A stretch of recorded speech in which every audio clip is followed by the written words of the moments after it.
बच्चों, सुप्रभात। मैं डॉक्टर सुमन गुप्ता, सह आचार्य समाजशास्त्र, राजकीय महाविद्यालय नावा, नागौर।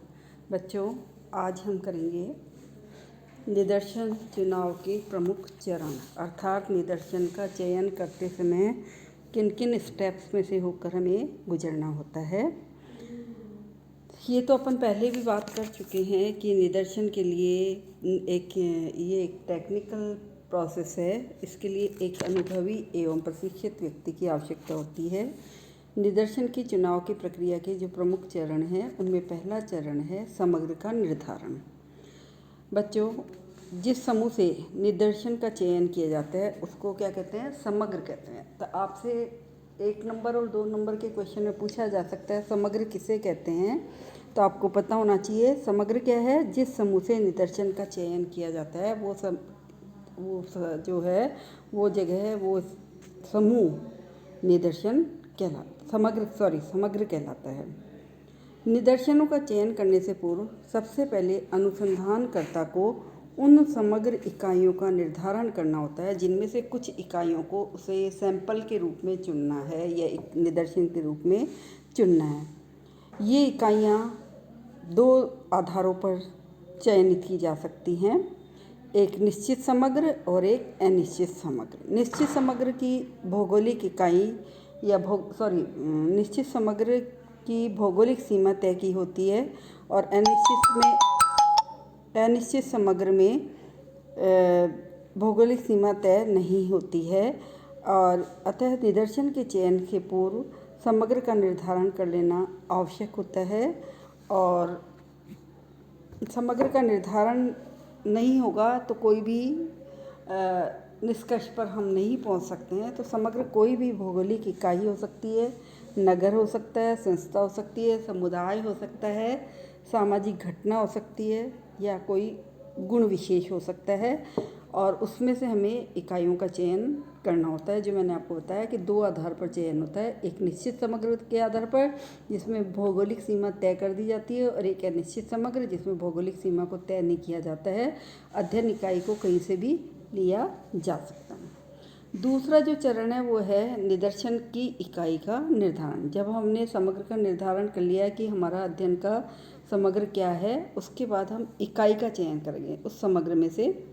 समग्र का निर्धारण करने के उपरांत दूसरा चरण है इकाई का निर्धारण।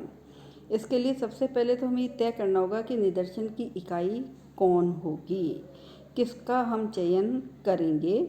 और इसलिए हम ये कहेंगे, जैसे मान लीजिए यदि किसी मानव समूह के बारे में अध्ययन करना है तो केवल कुछ व्यक्ति ही निदर्शन के रूप में नहीं लिए जाएंगे, बल्कि जिस मोहल्ले में वे रह रहे हैं, जिन व्यवसायों को उन्होंने अपना रखा है, जिस परिवार के सदस्य मतलब जैसे जॉइंट फैमिली है, न्यूक्लियर फैमिली है ना, इस तरह से जिस स्थिति मकानों में वे निवास कर रहे हैं। अब मकानों के निवास में भी अपना मकान हो सकता है, किराए का हो सकता है, रिश्तेदार का हो सकता है।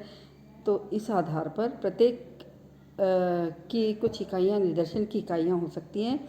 इस प्रकार निदर्शन की इकाई व्यक्ति, संस्था, परिवार, व्यवसाय और निवास का क्षेत्र कुछ भी हो सकती है। जैसे निवास के क्षेत्र के आधार पर ग्रामीण निवास है, शहरी निवास है, अपना घर है या किराए का घर है, जो भी। इसके बाद नेक्स्ट स्टेप आता है निदर्शन के आकार का निर्धारण। अब कुल कितनी इकाइयों का चयन हमें करना है, ये बात भी ध्यान रखनी होती है। इसलिए निदर्शन की इकाई के निर्धारण के उपरांत उसके आकार का निर्धारण किया जाता है। निदर्शन का आकार कितना हो, इसके विषय में कोई सीमा निर्धारित नहीं है, कोई नियम नहीं है। लेकिन जहाँ तक संभव हो एक निदर्शन छोटे से भी छोटा हो उतना होना चाहिए। उसमें अध्ययन विषय की सभी आधारभूत विशेषताएं जो है वो आ जानी चाहिए, समाविष्ट होनी चाहिए। इस प्रकार निदर्शन की मात्रा का निर्धारण समग्र की समरूपता और विषमता इस विशेषता के ऊपर निर्भर करती है, क्योंकि शोध के परिणाम इससे प्रभावित होते हैं। अतः निदर्शन का आकार क्या हो, कितना हो, ये बहुत सारी बातों पर निर्भर करता है। जैसे समग्र कितना बड़ा है, समग्र में विषमता है या नहीं है, सजातीयता है। फिर अध्ययन की प्रकृति, हम अध्ययन के लिए किस तरह के उसकी नेचर है, अध्ययन विधि, कौन सी अध्ययन विधि ले रहे हैं, अवलोकन है, अनुसूची है, साक्षात्कार, जो भी। फिर वर्गों की संख्या, कितने तरह के लोग हैं, कितनी तरह की इकाइयाँ हैं वहाँ पर, ये सारी चीज़ें डिपेंड करती हैं इसके ऊपर। फिर नेक्स्ट है निदर्शन सूची की रचना। निदर्शन सूची का निर्माण करना अपने आप में एक दुष्कर कार्य है, कठिन कार्य है। जहाँ निदर्शन के क्षेत्र की इकाइयों की सूची उपलब्ध होती है, वहाँ तो इसकी रचना आसानी से हो जाती है, क्योंकि हमारे पास एक छटे हुए लोग आ जाते हैं। लेकिन जब सूची स्वयं तैयार करनी होती है, नवीन सूची बनानी होती है, तो उसमें संशोधन, परिवर्तन करना आवश्यक होता है। जब ये सूची उपलब्ध नहीं होती है तो अनुसंधानकर्ता को स्वयं तैयार करनी पड़ती है।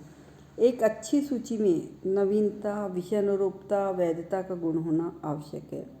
इस सूची के बिना हम निदर्शन का, सैंपल का चुनाव नहीं कर सकते हैं, क्योंकि समग्र की सभी इकाइयों के बारे में सूचना इस सूची में होती है, इसलिए इसका निर्माण करना आवश्यक होता है।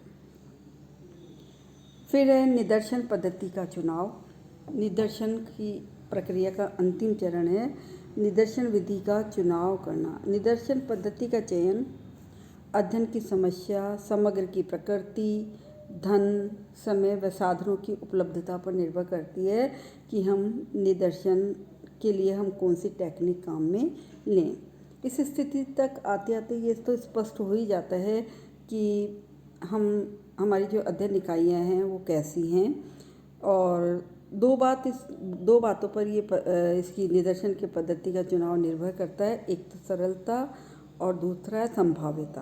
प्रत्येक शोधकर्ता का झुकाव का रहता है सरलता की तरफ। वो जल्दी से वो टेक्निक अपनाना चाहेगा अध्ययन के लिए, तथ्यों के संकलन के लिए, जो सरल हो। और क्योंकि ये विधि जटिल होगी तो उसमें त्रुटियों की संभावना बढ़ जाती है, इसलिए सरलता की तरफ ध्यान ज़्यादा रहता है अनुसंधानकर्ता का। संभाव्यता का गुण निदर्शन में अभिनति, पक्षपात को कम कर देता है। अतः सरलता और असंभाव्यता दोनों ही निदर्शन विधि का चयन करते समय दोनों का ध्यान रखा जाना चाहिए। इसके बाद हम आते हैं अब निदर्शन विधि के गुण। तो बच्चों, अपन ने जब ये निदर्शन चुनाव की स्टेप्स देख लिए कि निदर्शन का चुनाव कैसे करना है। पहला, समग्र का निर्धारण, निदर्शन की इकाई का निर्धारण, निदर्शन के आकार का निर्धारण, निदर्शन की सूची की रचना, फिर अंतिम जो अपन ने बात की थी वो है निदर्शन पद्धति का चुनाव। अब इसके आधार पर निदर्शन विधि के गुणों की बात हम करेंगे, और गुणों में हम कहेंगे कि जीवन के प्रत्येक क्षेत्र में निदर्शन पद्धति का प्रयोग दिखाई देता है। आज व्यस्ततम जीवन के अंदर जब समय, धन एवं साधनों की सीमितता होती है तो सेंसस मेथड जो है वो अनुसंधान के लिए अव्यावहारिक मान ली जाती है, क्योंकि उसमें समग्र की समस्त इकाइयों से संपर्क स्थापित करना होता है संगणना में। लेकिन आज की व्यस्ततम जीवन प्रणाली, समय का अभाव, धन का अभाव और ये सारी चीज़ें देखते हुए हम देखते हैं कि सेंसस मेथड तथ्य संकलन के लिए उपयोगी नहीं है। तब ये विधि, निदर्शन विधि जो है वो शोध के लिए उपयुक्त मानी जाती है। इस संदर्भ में स्नेडर ने इस विधि की उपयोगिता को इन वाक्यों में बांधा। केवल कुछ ही पौंड कोयले की जांच करने से प्राप्त साक्ष्य के आधार पर एक गाड़ी कोयले की साक्ष्यता को मतलब हम एक गाड़ी की कोयले की जो है उसकी स्वीकार या अस्वीकार कर देते हैं। केवल एक बूंद रक्त की जांच करके चिकित्सक रोगी के रक्त के बारे में निष्कर्ष निकाल सकता है। तो इसका मतलब ये है कि निदर्शन कुछ ही इकाइयों के निरीक्षण के द्वारा बड़ी मात्रा में जानकारी प्राप्त करने की एक युक्ति है। अब निदर्शन विधि के गुण में हम सबसे पहले देखते हैं समय की बचत, सेविंग ऑफ टाइम।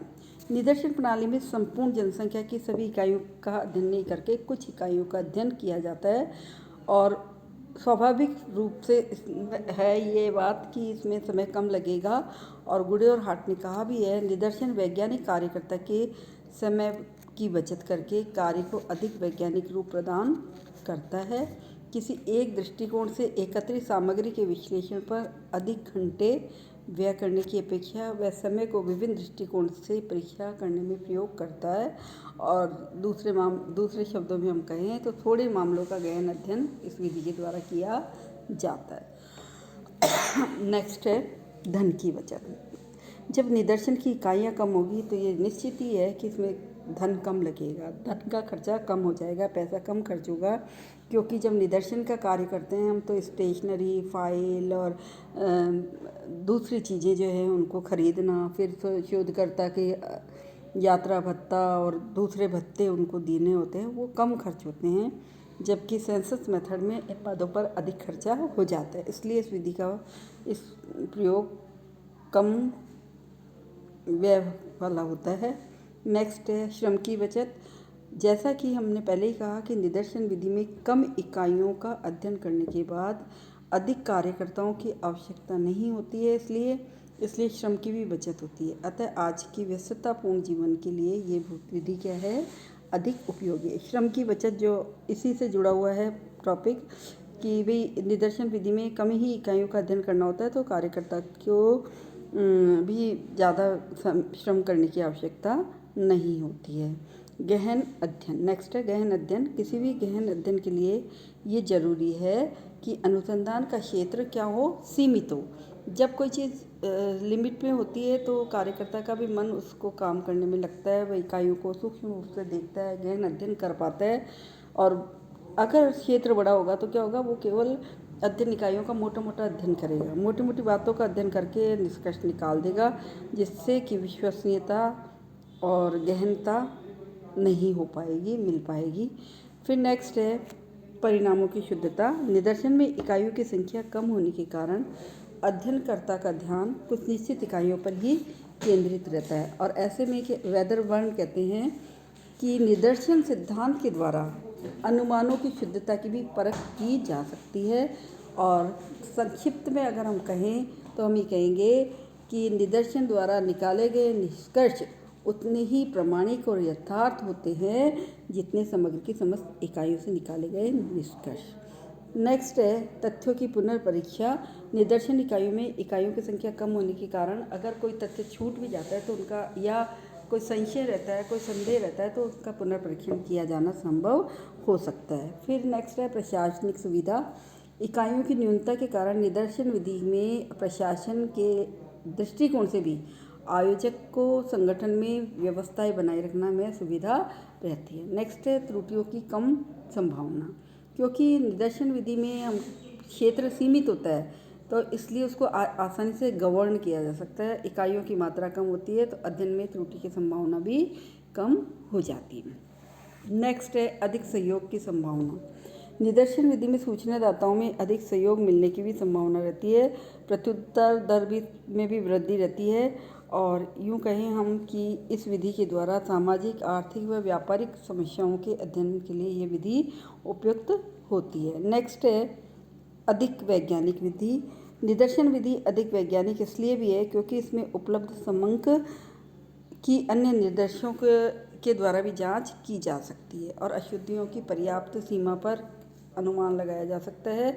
और इसलिए हम कहेंगे कि ये शोध की एक अच्छी विधि है जिसमें विश्वसनीय तथ्यों का संकलन किया जा सकता है। और लास्ट है निदर्शन की अनिवार्यता। कई स्थितियों में निदर्शन विधि का प्रयोग अनिवार्य भी है, विशेष रूप से जहां भौगोलिक दृष्टि से क्षेत्र बहुत दूर दूर तक फैला हो, क्षेत्र की इकाइयों की संख्या अधिक हो, प्रत्येक इकाई से संपर्क करना कठिन हो, समग्र का पता लगाना कठिन हो, तो ऐसी स्थिति में निदर्शन विधि ही एकमात्र विधि है जिसके माध्यम से हम तथ्यों का संकलन कर सकते हैं। इस संदर्भ में माइकल डी कार्वेंटस ने कहा भी है, वस्तुतः एक छोटे निदर्शन के आधार पर हम पूरे क्षेत्र के बारे में निर्णय कर सकते हैं।